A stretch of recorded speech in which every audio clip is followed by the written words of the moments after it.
Sean todos bienvenidos a la casa de Dios. Esta semana hemos estado disfrutando aquí de un espacio para la capacitación misionera. Estamos dándole un entrenamiento a la iglesia. Nosotros tenemos la misión de predicar, de hacer discípulos. Esta iglesia tiene una misión grande que viene de parte de Dios y necesitamos prepararnos, saber cómo nosotros podemos cumplir mejor con esa tarea tan maravillosa. Hemos estado hablando temas muy importantes.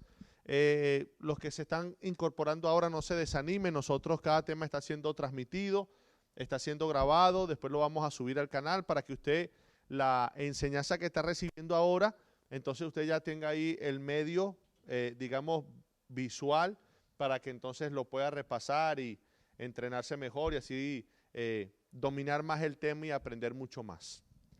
Bienvenidos. Bienvenido aquí nuestro amigo Raimundo, que visita por primera vez la iglesia. ¿Cuánto le damos la bienvenida? Está apenas 3 semanas aquí en Lexington. Viene de Miami. Extraña la playa, pero aquí no hay playa, pero hay bastante caballo, hermano. Y aquí tienes una familia, Raimundo, ¿viste? Tienes una familia. Aquí tienes una gran familia y unos amigos que van a estar con usted en las buenas y en las malas. Bien, el tema de esta noche, de esta tarde, es cómo elaborar un sermón, primera parte. Ya hemos dado varios principios, hablamos de la hermenéutica que tiene que ver con la interpretación, es decir, la importancia de saber conocer los principios para descubrir cómo estudiar la Biblia de manera correcta para predicar lo que ella dice, para no dar nuestras propias opiniones, ideas, sino dejar que la palabra de Dios hable, porque allí está el poder transformador de Dios, la revelación de Jesucristo. Y en esta, ya hoy, vamos un poquito a la parte práctica, que es cómo elaborar un sermón. Tiene dos, esta es la primera parte, tiene dos, porque la verdad es que es un poco extensa, así que mañana vamos a continuar con este tema. Bien, ¿qué es el sermón? Bueno, es el contenido de la predicación, el mensaje o discurso que presenta el predicador basado en la Biblia. El propósito es transmitir el mensaje de Dios al ser humano, para que el hombre le diga ¿qué? Le diga sí a Dios. Entonces, la predicación es el acto de anunciar el mensaje de Dios. Pero cuando usted predica, el contenido, el mensaje, el discurso, ese es el sermón. El acto de predicar, de presentarse, de anunciar, de dar las buenas nuevas, estar como representante de Dios, heraldo de Dios. Pero ese mensaje, ese contenido es lo que se denomina como sermón. La intención del sermón, la intención de la predicación es mostrarle al hombre el mensaje y la voluntad de Dios. Y el propósito principal, la intención, la meta final es que sea cual sea el tema que usted predique, basado en la Biblia, que la gente le diga sí a Dios. Amén. Debe haber un llamado, debe haber una invitación. Una vez que se conoce el mensaje, se recibe el llamado de Dios, que la persona le pueda decir que sí a Dios. Entonces, el sermón es el contenido de la predicación. El sermón es el mensaje que está encerrado en la predicación. Existen varios tipos de sermones. Nosotros vamos a estudiar 3. Ya les voy a explicar por qué. Dicen que 4, pero el cuarto pudiera entrar en este primero. El primer tipo de sermón que vamos a estudiar nosotros en esta hora se llama temático. ¿Cómo se llama? Temático. Es aquel cuyas principales divisiones se derivan del tema con independencia del texto. Yo sé que hay algunas frases que yo las leo a primera línea y usted quizás no me va a entender, pero no se impaciente. Usted va a ver que a medida que yo voy avanzando todo va a quedar clarificado. Entonces, este tema, las divisiones del sermón temático no las da el mismo texto o el mismo mensaje de la Biblia, sino que esa autonomía de cómo dividir el tema lo hace el predicador. Por ejemplo, un tema sería, bueno, yo voy a predicar acerca de la ley de Dios. Entonces, el tema es la ley de Dios. Ahora, yo voy a la Biblia y yo mismo comienzo a crear las divisiones. Es decir, por ejemplo, ¿en qué momento, desde cuándo existe la ley? Puede ser un elemento, una primera división. ¿Cuáles son las características de la ley? La ley dice que es espiritual, que es perfecta, que es justa, muy bien. ¿Cuál es la intención de la ley? Esa separación, esas divisiones del tema no están regidos por la Biblia Cuando digo no está regido por la Biblia, no es que el mensaje no es bíblico, sino que esas divisiones las estoy haciendo yo como predicador. O sea, yo soy el que decido cómo voy a distribuir el tema. ¿Me siguen, hermanos? Por eso dice que el sermón temático, sus divisiones principales, se derivan del tema y no del texto. 2. Las principales divisiones tienen que hacerse en base al tema, no en base al texto bíblico determinado. Cuando usted va a otro tipo de sermón, que lo vamos a estudiar, que es el textual o el expositivo, el texto bíblico, la historia, ya contiene sus divisiones. Ya dice dónde empieza, dónde termina, cuál es el llamado, pero en el temático, las partes del sermón no están regidas por el texto, sino que el que prepara el sermón, él decide cómo lo va a organizar. ¿Me estoy dando a entender? No exige un texto como base del mensaje. Su complejidad consiste en que el predicador define el orden y en que debe analizarse el contexto de cada texto que se elija. Voy a explicar. Este tipo de sermón es un poquito complejo, un poquito difícil y no tan recomendable. Voy a explicar por qué. Cuando usted toma varias partes de la Biblia para hablar de un mismo tema, al tomar varias partes de la Biblia, usted está sacando un texto que ese texto forma parte de un ambiente, de un contexto. Y usted tiene, es muy difícil porque entonces si usted va a tomar diferentes textos de la Biblia para hablar de un tema, cada uno de esos textos que está en medio de un contexto que es el ambiente, usted tiene que analizarlo.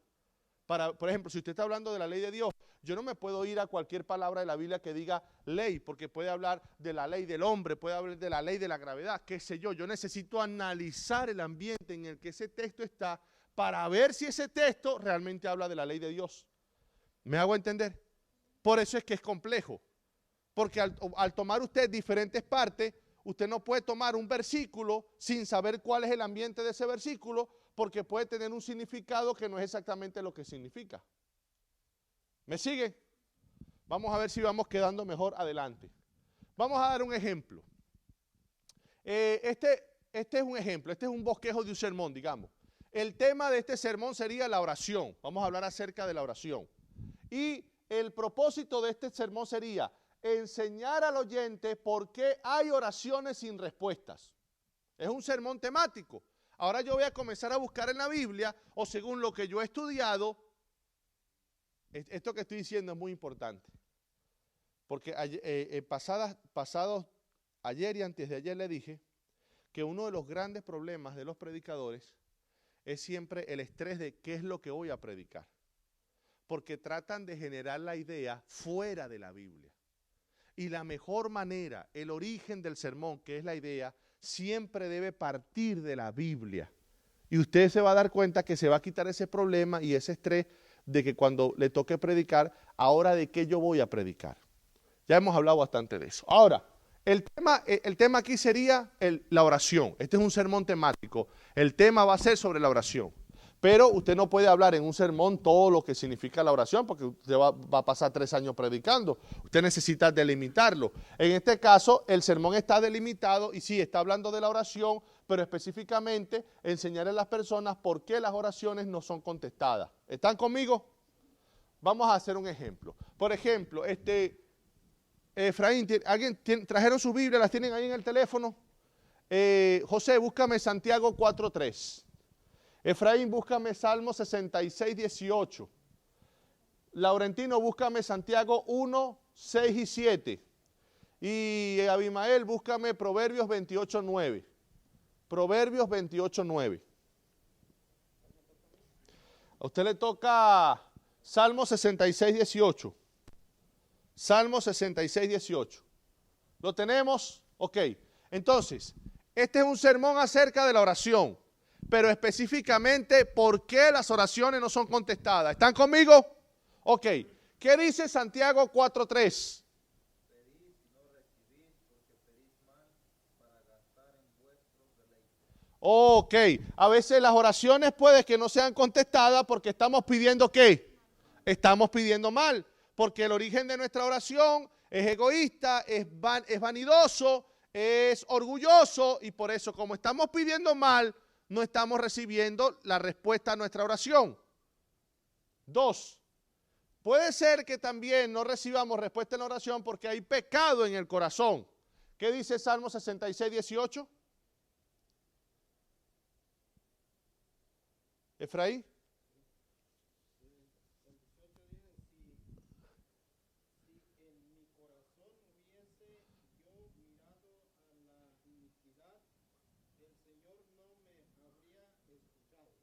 ¿Se dan cuenta?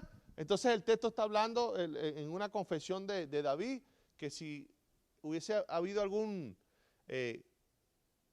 rebeldía, recuerde, voy a hablar dos cosas diferentes porque sé que son muchos los temas, ¿no? Pero todos nosotros tenemos una naturaleza pecaminosa, ¿correcto? Cuando aceptamos a Cristo por la fe, la Biblia dice que al aceptar a Cristo, bautizarnos, morimos al mundo y nacemos en la familia de Dios. Amén. Ahora tenemos una naturaleza espiritual. La naturaleza carnal todavía la tenemos. Entonces allí nosotros comenzamos una lucha en la que todos estamos, que se llama santidad, que es apartarnos y apartarnos y apartarnos cada día más del mal, de lo carnal. ¿Cómo se hace eso? Alimentando la naturaleza espiritual. Amén. Mientras más tiempo pase con Dios, mientras más ore, mientras más escuche, reciba su sabiduría en su palabra, más fuerte será la naturaleza espiritual para yo vivir con Cristo. Ahora, él está hablando acerca de la iniquidad, de la rebeldía, aquel hombre que no quiere nada absoluto con Dios. Entonces, si hubiera rebeldía en mí, si hubiera iniquidad, el Señor no me hubiese escuchado. 3, Santiago 1, 6 al 7. ¿Qué dice Laurentino?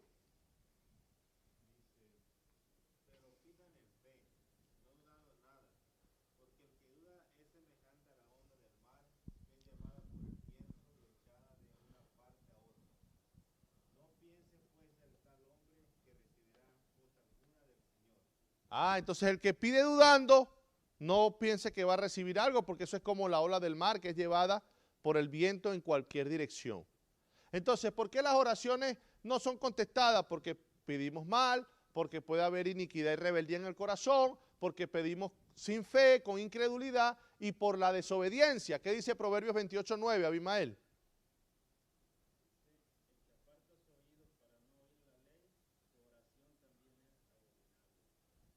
Entonces, familia, esto es un ejemplo de un sermón temático. El orden del sermón no me lo dio un texto bíblico o una historia bíblica. El orden del sermón lo armó el predicador. ¿Me están siguiendo? Se llama temático porque es referente a un tema, en este caso la oración, pero específicamente cuando Dios no contesta las oraciones. ¿Está claro el ejemplo? Vamos al segundo tipo de sermón, el textual. Ahora, el sermón textual es el que está basado en un texto de la Biblia. El textual es el que está basado en un ¿qué? En un texto. Ya aquí usted no tiene por qué estar inventando. Cuando digo inventando, yo sé que usted me entiende, ¿no? Porque nosotros no tenemos que inventar nada, eso está en la Biblia. Cuando digo, bueno, vamos a utilizar otro término para no confundirlo. Ya usted no tiene que pensar cómo lo va a organizar, cómo lo va a estructurar, porque el texto le dice cómo lo tiene que hacer. ¿Me doy a entender? Es aquel sermón en el cual las principales divisiones se derivan del texto bíblico. Las divisiones no las da el tema. Las divisiones, el orden del sermón, lo da el mismo texto. ¿Correcto? En el sermón temático partimos de un tema, que fue el que acabamos de hablar atrás. Pero en el textual comenzamos con un texto. En el sermón anterior, que es el temático, el punto de partida es un tema. En el caso del ejemplo, la oración. Pero cuando hacemos un sermón textual, el punto de partida no es el tema. El punto de partida es lo que dice el texto. El texto determina el tema, es decir, lo que está en el texto es lo que nosotros vamos a predicar. ¿Vamos bien? Vamos a dar un ejemplo. Miqueas 6:8 sería la base del sermón. ¿Cuál es el propósito del sermón en este caso? Estos son solamente ejemplos.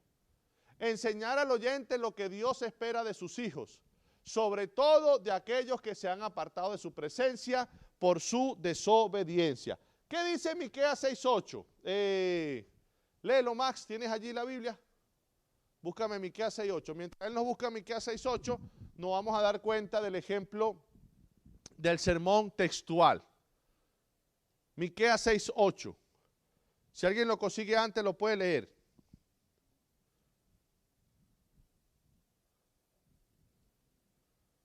¿Lo tienes? Léelo fuerte.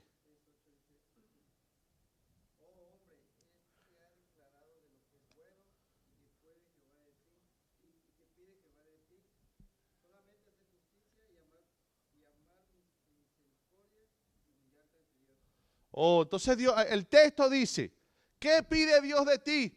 Ah, bueno, dice tres cosas. Número uno, hacer juicio. Número dos, amar misericordia. Y número tres, que te humilles delante de Dios. ¿Se dan cuenta que el orden no lo definió el tema, sino que el orden lo definió quién? El texto. Ese es el sermón textual. ¿Está entendiendo la iglesia? Está clarito, ¿verdad? Vamos al expositivo. Ahora escuche. Este es el mejor sermón de todos. Y en realidad el textual entra dentro del expositivo porque es como el mismo esquema, solamente que el textual es más corto, es un solo texto. El expositivo puede ser más de un texto. Escuche. El expositivo, se podría decir que el sermón expositivo es similar al textual. Su base y origen es el texto bíblico, pero con la diferencia de que la selección bíblica es más extensa que un solo texto. Por ejemplo, una parábola. Por ejemplo, una historia. Es el sermón ideal, es el más bíblico, porque el texto se apodera del predicador. El texto define el orden, las divisiones, las ideas y el mensaje. ¿Se entiende? Ese es positivo porque expone un fragmento de la Biblia, una historia, una parábola. Es diferente al textual porque el textual se basa en un solo texto y el expositivo está conformado por más de un texto. Pero en la raíz y en la base, el textual y el expositivo viene siendo lo mismo, solo que el textual es más corto. Entonces, en este tipo de sermón, la Biblia se apodera del predicador. El predicador no dice, voy a empezar por aquí y termino por allá. No, él tiene que empezar donde empieza la historia. Tiene que traer el orden de la historia y tiene que dar el mensaje que está en la historia. ¿Vamos bien? ¿Cómo vamos, Tina? ¿Vamos bien o estamos mal? Ah, ok. Es el método de predicación que se usaba en la iglesia primitiva. La iglesia que fundó Cristo, después de que Cristo resucitó, durante 40 días apareció a los apóstoles, les dijo que esperaran en el aposento alto el bautismo del Espíritu Santo, y cuando vino la promesa y ellos comenzaron a predicar con poder, esa es la iglesia apostólica, la iglesia primitiva. Los apóstoles eran intérpretes y expositores de la Biblia. Hoy día la predicación se compone demasiado de razonamiento humano, de acciones superficiales, de narración de historia. El sermón expositivo acaba con este problema. De lo cual está sediento la iglesia es que podamos hacer lo que hemos estado hablando, hermenéutica, darle el significado correcto a la Biblia. Amén. Claro, no significa, ojo, porque a veces cuando uno escucha siempre se va a los extremos. No significa que usted no pueda usar historia, las historias son buenas. Usted puede usar las historias, ilustraciones como recurso para exponer el sermón expositivo que usted está utilizando. Pero la base, el orden, el mensaje, no es la historia, no es arbitrariamente el predicador, es lo que está allí. Por ejemplo, vamos a ver un ejemplo para que ustedes se den cuenta con toda claridad. Este es un sermón que predicó Pablo en Antioquía de Pisidia, en el primer viaje misionero. Miren, vean, vamos a leer poco a poco, vean el sermón que está predicando Pablo para que ustedes se den cuenta de que es un sermón expositivo. Entonces Pablo, esto cuando llegó a la sinagoga, que vieron a Pablo y vieron a Bernabé, los de la sinagoga le dijeron, oye, ¿ustedes les gustaría predicar? ¿Tienen alguna palabra para nosotros? Y Pablo empieza a predicar, dice, Hechos capítulo 13, verso 16. Entonces Pablo, levantándose, hecha señal de silencio con la mano, dijo, varones israelitas, y los que teméis a Dios, oíd. Aquí empieza el sermón. El Dios de este pueblo de Israel escogió a nuestros padres. Mire, está hablando del llamado que Dios le hizo a Abraham. Y enalteció al pueblo, siendo ellos extranjeros en la tierra de Egipto. Mire hasta dónde se va. hasta la esclavitud en Egipto. Y con brazo levantado lo sacó de ella. Ahora miren a dónde pasa. Y por un tiempo como de 40 años lo soportó en el desierto. Miren cómo continúa. Y habiendo destruido 7 naciones en la tierra de Canaán, les dio herencia en su territorio. Después, como por 450 años, les dio jueces hasta el profeta Samuel. Miren cómo él está exponiendo toda la Biblia. Miren cómo está exponiendo la historia. El pueblo fue escogido por Dios. El pueblo estuvo cautivo en Egipto, Dios lo liberó con mano poderosa, el Señor derrotó a las naciones de Canaán y le dio herencia. Después, durante 400 años, eran gobernados por jueces. Continúa diciendo, luego pidieron un rey y Dios les dio a Saúl, hijo de Cis, varón de la tribu de Benjamín, por 40 años. Quitado este, les levantó por rey a David, de quien también dio testimonio diciendo, he hallado a David, hijo de Isaí, varón conforme a mi corazón, quien hará todo lo que yo quiero. Miren ahora, y de la descendencia de este, y conforme a la promesa, Dios levantó a Jesús por Salvador de Israel. Gloria a Dios. Todo el mensaje de la Biblia, se los dije anoche, todo el mensaje de la Biblia, su centro es Jesús. En todas las historias, hasta en la que usted menos piense, ahí está Jesús. Esto es un sermón expositivo. Empezó con el llamado de Dios, la esclavitud, la liberación, poseen la tierra, vienen los jueces, hasta el profeta Samuel. En el profeta Samuel pidieron rey, el primer rey fue Saúl, después vino David. Él está hablando, miren toda la unidad de la Biblia para después decir, ¿qué es lo más importante? Que de la descendencia de David vendría aquel que Dios le prometió a Abraham. Por eso Mateo dice que cuando Jesús nació, dice, libro de la genealogía de Jesús, hijo de David, hijo de Abraham.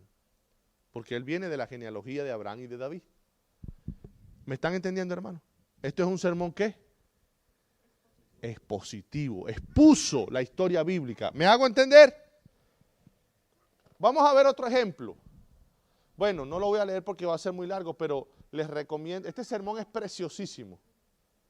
Ustedes saben que Esteban era uno de los diáconos que fueron nombrados, estaba lleno del Espíritu Santo, predicaba y hacía milagros, y entonces acusaron a Esteban de que Esteban le estaba diciendo a la gente que Jesús dijo que acabaran con todas las leyes de Moisés, que Jesús iba a destruir todo, o sea, atacando supuestamente la religión judía. Levantaron falsos testimonios contra él, se llenó de cólera los líderes del judaísmo, alguaciles del templo, sacerdotes, escribas, y entonces apedrearon a Esteban, aunque veían que su rostro era como de un ángel. Y antes de apedrear a Esteban, Esteban dio un sermón pero poderosísimo. Está ahí desde el capítulo 7, 1 al 51, parecido al de Pablo, parte por parte, el llamado de Dios a Abraham, y va haciendo el sermón de manera expositiva también. Vamos a ver otro ejemplo. Jesús también predicaba de forma expositiva. ¿Cómo predicaba Jesús? De forma expositiva. Este texto lo estudiamos hace 2 noches. ¿Qué dice Lucas 24, 26? Dice, no era necesario que el Cristo padeciera estas cosas y que entrara en su gloria. ¿Se acuerdan que Jesús se encontró con los 2 discípulos que iban camino a Emaús, que estaban chasqueados? Jesús fue crucificado. Oye, ¿eres tú el único visitante y forastero de Jerusalén que no sabe lo que pasó? Bueno, el gran profeta, el que hacía prodigios y señales, Jesús fue crucificado y ahora no entendemos. Y entonces Jesús le dice, oye, pero ¿acaso no era necesario que eso que pasó era exactamente lo que Dios estaba diciendo? ¿No es necesario que el Cristo padeciera estas cosas y que entrara en su gloria? Ahora mire, y comenzando desde Moisés, ¿comenzando desde dónde? Desde Moisés. Parecido a lo que Pablo está diciendo, porque ¿quién liberó al pueblo de Egipto? ¿A qué personaje utilizó Dios? A Moisés. Y empezando desde Moisés, la ley, el Pentateuco, y siguiendo por todos los profetas, declaraba en todas las escrituras lo que decían de él. ¿Se dan cuenta que es un sermón expositivo? Así que el sermón más bíblico, el sermón que yo le recomiendo a usted, es el sermón expositivo. Tome una parte de la Biblia y defina bien, descubra bien en dónde comienza y en dónde termina esa esa sección que usted escogió de la Escritura. Vamos a dar un ejemplo. La parábola del sembrador. Entonces, seleccionamos la historia bíblica. San Mateo 13, 1 al 9, está la parábola del sembrador. ¿Cuál es el propósito del mensaje? Bueno, yo coloqué allí mostrar. Cuando usted define el propósito del sermón, siempre se coloca en un verbo infinitivo, es decir, mostrar, enseñar al oyente que el poder transformador de Dios se encuentra en su palabra, que en esta historia representa la semilla. Entonces, la parábola del sembrador dice que el sembrador salió a sembrar y mientras arrojaba la semilla, parte cayó junto al camino, otra parte cayó en pedregales, otra parte cayó entre espinos, otra parte cayó en buena tierra. Entonces, usted toma la parábola y como es un sermón expositivo, la misma parábola le da el orden, le da las divisiones, le da el mensaje. ¿Me hago entender, hermanos? Ahí está, usted puede hacer el bosquejo. Bueno, primero hable de la semilla que cayó junto al camino, porque así lo dice la parábola. Después hable de la semilla que cayó en pedregales. Después hable de la semilla que cayó entre espinos. Y finalmente la semilla que cayó en buena tierra. ¿Cuál es el sermón más bíblico? ¿Cuál es el sermón más recomendado? El expositivo. O el textual, que también entra con el expositivo, pero el textual, la diferencia es que está basado en un solo texto. Hay otro tipo de sermón que los libros de predicación lo llaman el biográfico, pero yo no lo coloqué porque yo creo que el biográfico es más o menos como el temático también.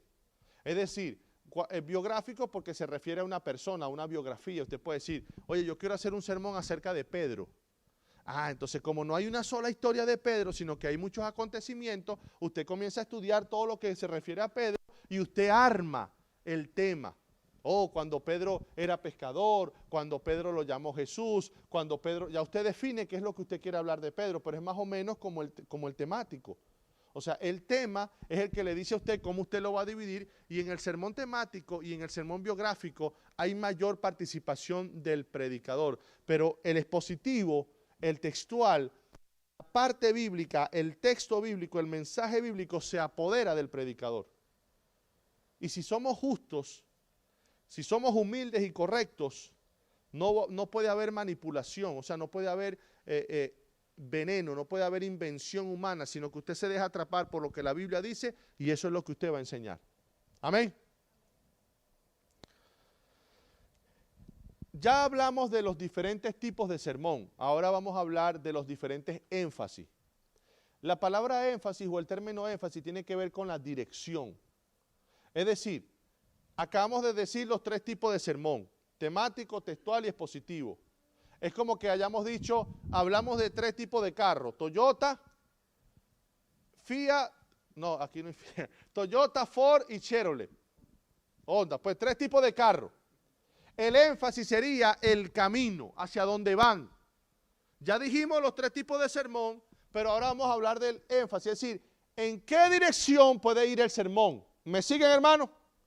Hay tres énfasis para los sermones.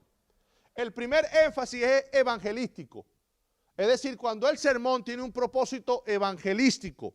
Cuando el sermón que usted armó, de la parte de la Biblia que usted seleccionó, su camino, su dirección o su énfasis es evangelismo. ¿Qué significa eso?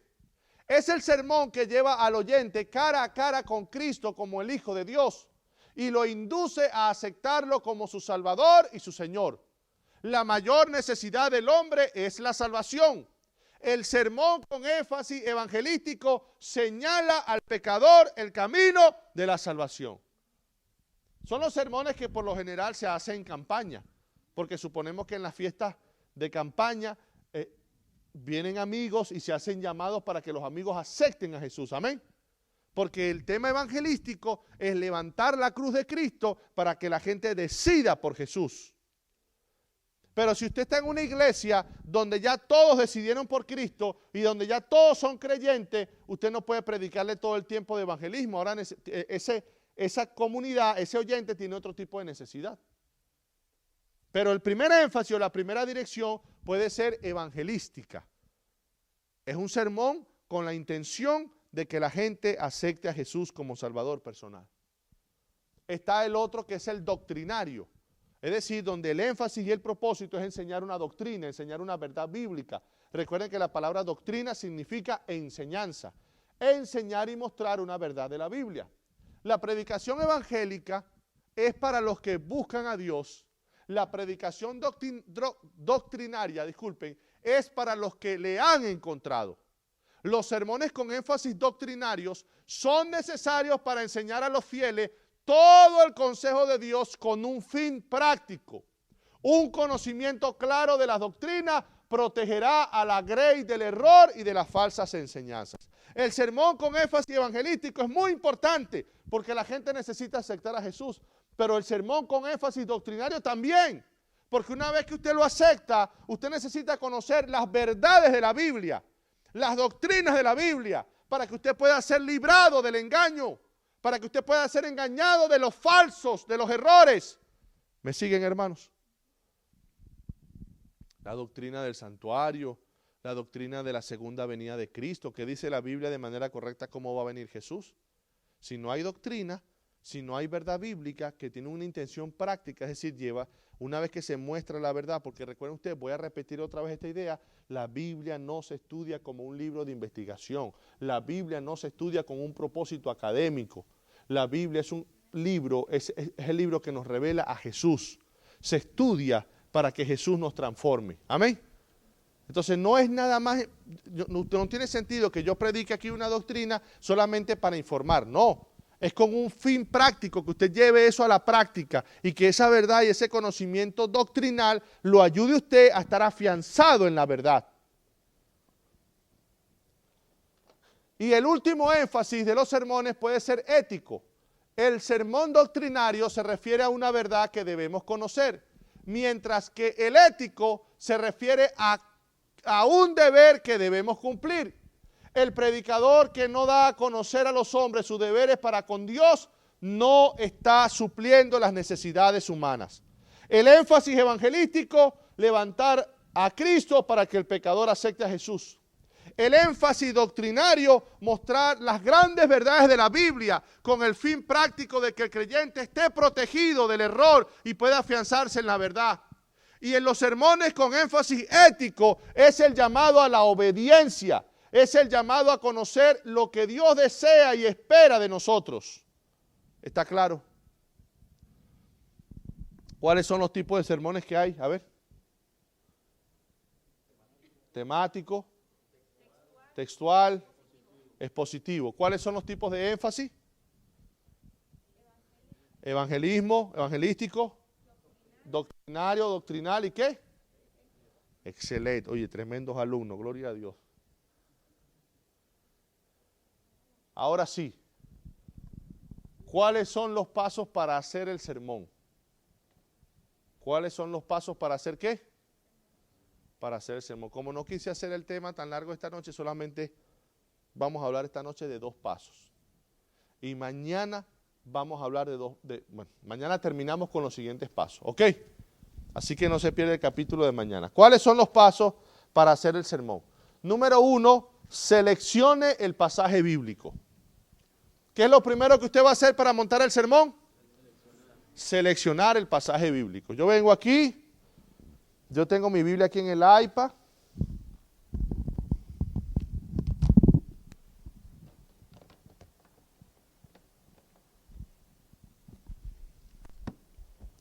A mí me encanta, antes no me gustaba, pero me encanta así digital porque yo tengo aquí como 100 Biblias de diferentes versiones, tengo comentario bíblico, tengo todo aquí. Leo, corto, pego aquí, una maravilla. Yo voy a la Biblia.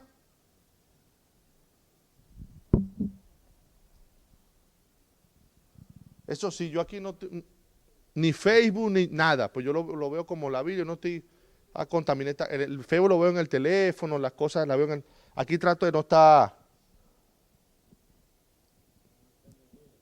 ¿Ah? No le meto virus. Entonces yo, bueno, vamos, aquí tengo Hechos 6. Yo agarro Hechos, estoy leyendo la Biblia y lo primero que hago es seleccionar el pasaje. ¿Me están entendiendo, hermano? Déjese de estar inventando, déjese de estar, ay, ¿de qué voy a predicar, Dios mío? Y usted anda, quédese tranquilo. Lo primero que usted tiene que hacer es seleccione el pasaje. ¿Estamos claros? No es difícil. Ahora, claro, por eso es que nosotros arrancamos el domingo, lunes, martes, miércoles hoy, ¿verdad? Ya esta es la cuarta noche, pues o sea, todo venía concatenado, viene como una cadena. Obviamente, si usted no tiene comunión con Dios, si usted no lee la Biblia todos los días y no ora todos los días, va a ser muy difícil. Porque recuerden lo que les dije, no permita que la responsabilidad de predicar lo lleve a la Biblia, sino que sea la Biblia la que lo lleve a predicar. ¿Se entiende lo que yo dije? Voy a colocarlo así de manera práctica. Usted casi no lee la Biblia, usted anda trabajando, anda afanado para acá, para allá, de vez en cuando medio ojea, ve un videíto por ahí, pero usted no lee la Biblia. Entonces le dice, oye hermano, el pastor hizo el calendario de predicación y a usted le toca predicar el 14 de junio. Ay, Dios mío, ¿y ahora qué voy a hacer? Usted jalándose los cabellos, no haya que hacer. Entonces ahora usted va a buscar la Biblia porque tiene la responsabilidad de ¿qué? De predicar. Así es muy difícil. Así no hay poder, no está la presencia de Dios, la unción de Dios. ¿Qué es lo correcto? Usted constantemente todos los días va leyendo la Biblia. Amén, tiene comunión con Dios. Recuerden que les dije, si usted quiere poder, ¿qué tiene que hacer? Si quiere poder, ¿qué tiene que hacer? Orar. Si quiere poder, ¿qué tiene que hacer? Orar. Pero si quiere sabiduría, conocimiento para todo, para con la esposa, los hijos, los negocios, para con todo, sabiduría, lea la Biblia. Amén. Si usted está leyendo la Biblia y tiene comunión con Dios, constantemente usted va a aprender y van a venir mensajes y usted va a tener muchos sermones y muchas ideas para predicar. Y cuando le toque predicar, porque el Señor le haga un llamado y le diga, mira, usted le toca predicar, tiene que visitar a aquel, usted tiene ya muchos temas preparados o ha estado estudiando, no va a haber el estrés de qué voy a predicar porque usted ya tiene comunión y devoción personal con el Señor. ¿Me está entendiendo? Sí. ¿Cuál es el primer paso? Seleccionar. ¿Por qué? Porque desperdiciamos mucho tiempo pensando en qué deberíamos predicar. Levante la mano al que le ha pasado eso. A todos, ¿verdad? A todos nos ha pasado, a mí también. Desperdiciamos mucho tiempo pensando en qué. En qué vamos a predicar. Pero si seleccionamos el pasaje, ya tenemos allí de dónde va a salir el sermón. Amén. 2. ¿Por qué? Nos estresamos porque nos cuesta mucho definir el tema. ¿Y por qué? Escuche esto, lo que les voy a dar es una dinamita, lo que les voy a dar es una bomba. Esto significa que lo primero que necesitamos para hacer el sermón, ¿qué es? La idea. El nacimiento del sermón, el comienzo del sermón es la idea. Y la idea la da la Biblia. Amén. Cuando usted está leyendo, usted está concentrado, está buscando a Dios, quiere que Dios le hable, está orando, el Espíritu Santo le da ideas, el Espíritu Santo le revela, el Espíritu Santo le muestra el mensaje. Por eso es que lo primero que tenemos que hacer es seleccionar el pasaje, porque al seleccionar el pasaje voy a tener la idea. ¿Voy a tener qué? La idea. Ahora, la idea hay que atraparla. ¿La idea qué hay que hacer con la idea? Sobre todo, bueno, no voy a decir nombre, pero yo ya que ya pasé los 40, y alguno pasa los 40, se olvida todo, hermano. La hermana Tina dice, gracias a Dios que yo no. Cuando uno pasa los 40, ¿se le olvida qué? Entonces usted tiene que atrapar la idea, porque si usted está en su devoción personal y Dios le dice algo, oye, aquí hay un mensaje poderoso sobre esto. Mire, qué bueno es que la oración, cuando la oración se hace de esta manera, y cuando, mira aquí la importancia, por ejemplo, estamos hablando aquí, en aquellos días al aumentar el número de los discípulos, se quejaron los judíos de habla griega contra los de habla aramea, de que sus viudas eran desatendidas en la distribución diaria de los alimentos. Ahí tiene que haber un mensaje. O mira, en la iglesia es necesaria la organización. Es necesaria que se distribuyan los departamentos en cargo, que cada quien tenga asignada una responsabilidad, que no se descuide ninguna parte de la adoración. Entonces, esas ideas que pueden venir cuando yo estoy estudiando la Biblia, si yo no las anoto, está frito. La idea viene y la idea se va. Entonces, usted lo primero que hace es seleccionar el pasaje bíblico y cuando lo está necesita seleccionarlo porque cuando está estudiando le va a venir la idea. Y cuando la idea venga, atrápela. Este puede ser un sermón de doctrina, este puede ser un sermón evangelístico, este puede ser un sermón de llamado, de consagración ético, y usted lo tiene allí. Usted conoce su iglesia, no solamente predicar en la iglesia, en un grupo pequeño, cuando visita a un amigo que necesita ayuda, necesita oración, está pasando por una crisis, oye, ¿qué le digo a este hombre? Usted consiguió varios personajes cuando pasaron por crisis en la Biblia, Dios le habló, usted tiene, mira, yo quiero decirte, y le da palabra de Dios, y la palabra de Dios es poderosa, hermano. ¿Me siguen, hermanos? El sermón se origina en el momento exacto cuando aparece la idea por primera vez. La idea debe ser una gran idea para que sea un gran sermón. La idea debe ser relevante para los oyentes. ¿Qué quiere decir esto? Que lo que yo acabo de decir ahorita, usted va seleccionando su tipo de sermón y según la necesidad que se tenga cuando le toque predicar, con el conocimiento que usted tiene, si lo puede tener, porque no todo el tiempo se tiene ese conocimiento. Por ejemplo, a mí cuando me invitan a hacer campaña, ahorita que estuvimos allá en Florida por Leila, estuvimos allá en Florida cerca de Orlando. Yo no sé las necesidades de la iglesia, yo esa iglesia no la conozco, yo llegué de visita a predicar una semana. Entonces, mis sermones fueron evangelísticos porque era una campaña, pero no fueron muchas visitas, habían más hermanos, yo tenía que presentar mensajes que alimentaran a la iglesia también. Y entonces voy conociendo a la gente, oye, ¿tú dónde trabajas? Y voy hablando para poder conocer las necesidades de los hermanos.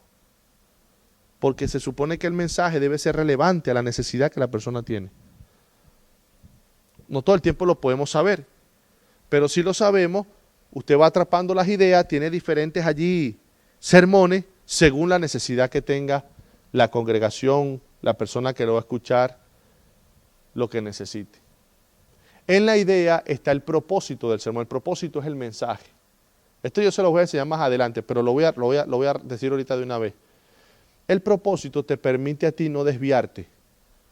¿No se han dado cuenta ustedes que a veces escuchamos predicadores o sermones que dijeron tantas cosas y puede ser que fueron muchas cosas buenas, pero cuando terminó el sermón usted no sabe qué fue lo que dijo? Oye, el sermón estuvo bonito, va tremendo. Ay, ¿qué aprendiste? Oye, no sé, pero estuvo bonito. Porque se van por aquí, se van por allá, se van. El propósito, cuando tú ya tienes la idea, y en esa idea está el propósito, que es lo que tú quieres enseñar, el propósito te ayuda para que usted se mantenga fijo ahí. Te puede hablar de esto y de lo otro, pero si tiene el propósito bien marcado, usted sabe que ahí es que tiene que darle. Es como un clavo con un martillo, tiene que darle todos los martillazos allí para que pueda entrar. Y usted lo refuerza y lo va repitiendo. Yo lo voy repitiendo, voy predicando, enseño, y recuerden que el evangelio, y lo vuelvo a repetir, y recuerden para que le quede la idea, porque yo ya sé en el sermón que monté, según la idea, cuál es el propósito. Mi propósito esta noche es decirle a usted cómo se elabora un sermón. Puede ser que yo me vaya por aquí, me vaya por allá, pero yo no me puedo salir de ahí. Ese es el objetivo esta noche. ¿Me siguen, hermano?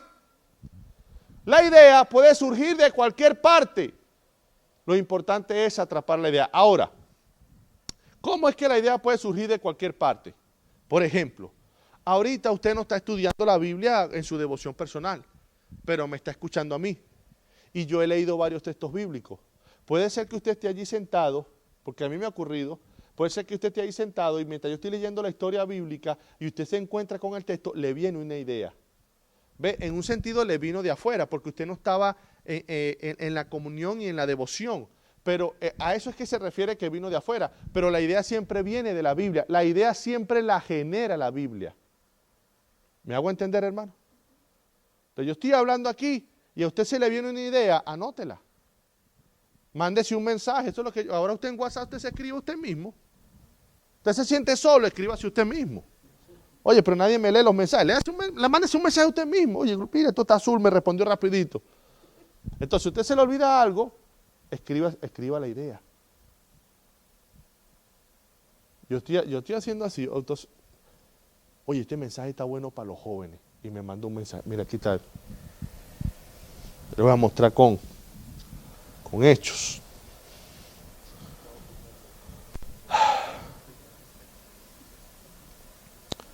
Aquí está. Yo tengo...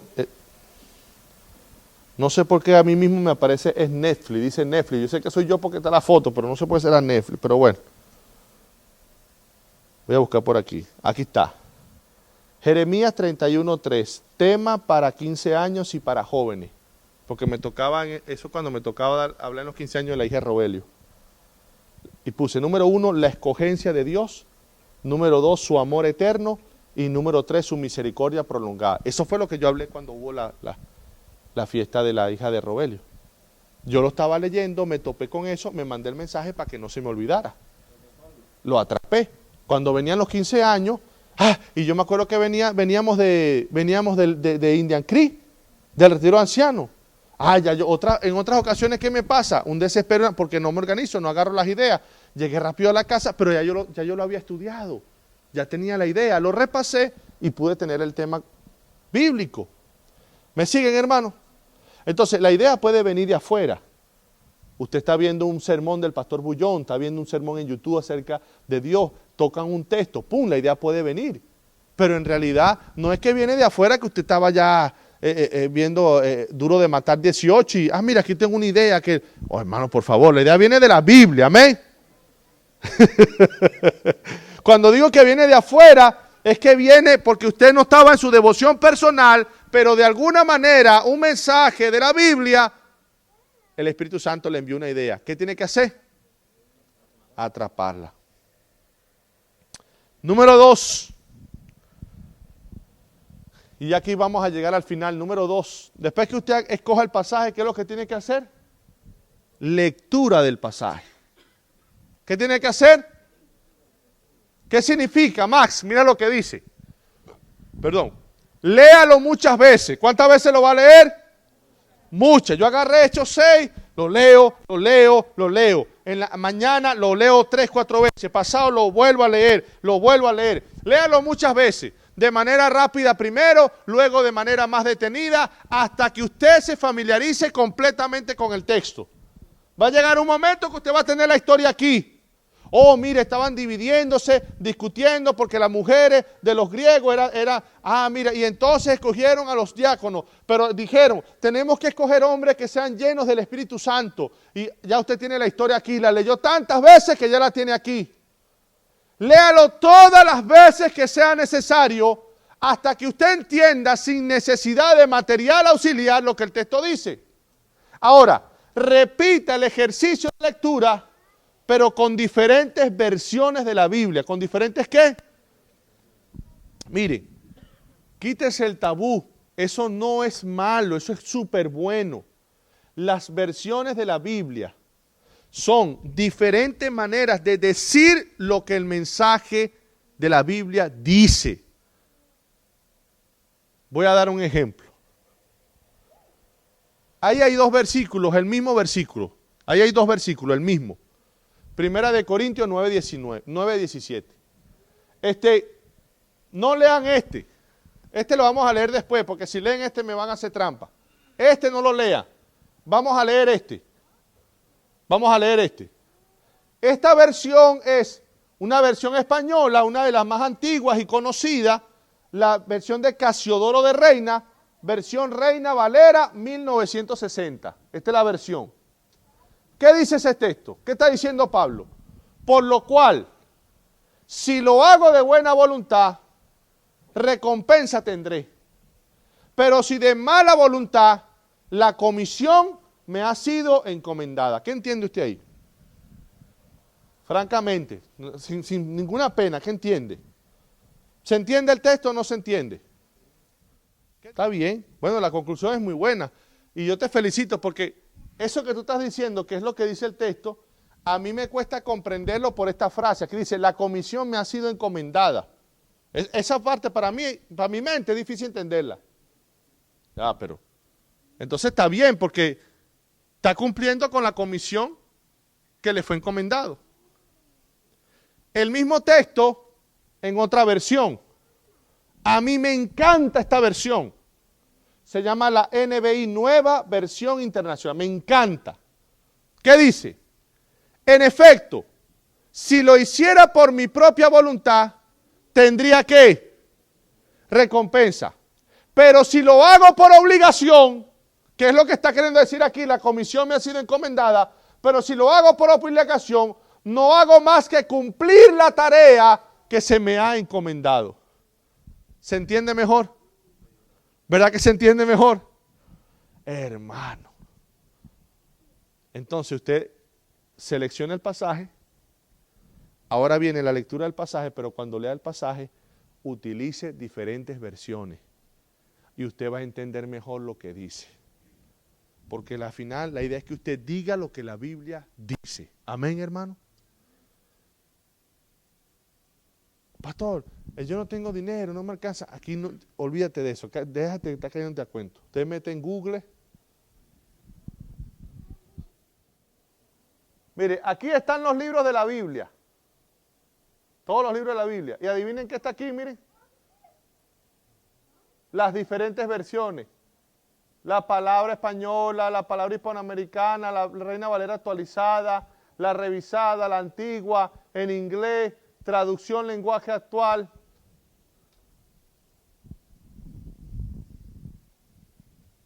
Hermano, internet no es nada más para Facebook, para etiquetar, me gusta. Tiene cosas buenas, amén. Allí usted puede leer el mismo trozo de la Biblia en diferentes ¿qué? Versiones. Y ya cuando usted tenga bien claro el mensaje, mañana le vamos a dar los pasos 3, 4, 5, para que usted monte sermones expositivos, poderosos. Y en la palabra de Dios lo transforme a usted y el mensaje transforme a la gente que escucha la palabra de Dios. Amén. ¿Alguna pregunta? Sí, sí. Es buena también. Es muy buena, sí. Hay la Biblia de Jerusalén, es buenísima. Yo creo que esa es católica, muy buena. ¿Alguna otra pregunta? ¿Está bien todo? Entonces, no referentemente, si tú eres, en este caso, de esta religión católico, no tienes que leer la Biblia tu religión. No, porque la Biblia, hay organizaciones mundiales, por lo menos hay una que se llama Sociedades Bíblicas Unidas. Ellos son organizaciones que velan porque la Biblia no se tergiverse y no se... Por ejemplo, los adventistas del séptimo día no tenemos una Biblia. Los evangélicos no tienen una Biblia. Y la Biblia católica y la Biblia evangélica es la misma. Puede ver, por ejemplo, la Biblia católica sí añade unos libros que se dicen apócrifos, porque cuando se hizo el canon, es decir, cuando se definió cuáles que ellos revisaron, porque hubo una revisión. Porque recuerden que cuando en los tiempos bíblicos y después de Jesús hubo mucho material de gente que inventó y dijo, yo soy San Pedro, y escribieron un libro para ver si lo metían en la Biblia, pero a eso había una prueba, un examen. ¿Este quién es? Y sí caminó con Jesús, vamos a ver el contenido. Eso se estudió. Cuando se dieron cuenta de los libros que realmente sí eran inspirados por su naturaleza, por su composición, se definió lo que se llama el canon. La palabra canon viene como de regla, significa medir. Esos libros fueron medidos y se dijo, estos son los libros de la Biblia. Todos los demás fueron llamados deuterocanónicos, o sea, vinieron después de los que fueron aprobados. La Iglesia Católica los mete. Esa podría ser la única diferencia entre una Biblia católica y la Biblia protestante, digamos. Entonces, ahí está Macabeo, ahí está Tobías, ahí sí hay una diferencia. Pero en realidad, fuera de esa diferencia, todas las Biblias son iguales porque las sociedades mundiales se encargan de que en el mensaje no haya, como decir, la doctrina adventista, no, ahí está el mensaje. Ahora, usted lo interpreta como usted quiera, pero por lo menos se vela porque no se adultere lo que la Biblia dice. Sí. ¿Alguna otra pregunta? Claro, porque dice sábado, no dice reposo. Sí, por eso a mí me gustó, porque le enseñé a usted. Sí, esa está más clara. Esa está más clara. No, No, y recuerden que los hermanos, o sea, la posición católica es bien clara. Ellos saben, eso no hay ninguna duda, de que el séptimo día en la Biblia es el sábado. La enseñanza de que el domingo ahora es el día de reposo es, según el catecismo, es que el Papa, como representante de Cristo aquí en la tierra, ha decidido pasar la santidad del sábado al domingo porque el domingo resucitó Jesús. O sea, es una interpretación católica de ello, autónoma. Pero un católico sabe, reconoce que el séptimo día de la semana es el sábado. Guarda el domingo porque la iglesia ha interpretado que como Jesús resucitó el domingo, primer día de la semana, debe ser el domingo. Pero ya es una interpretación independiente, pues. Sí me hago entender, ¿verdad? Vamos a orar. ¿Quién tiene alguna petición de oración o algún agradecimiento?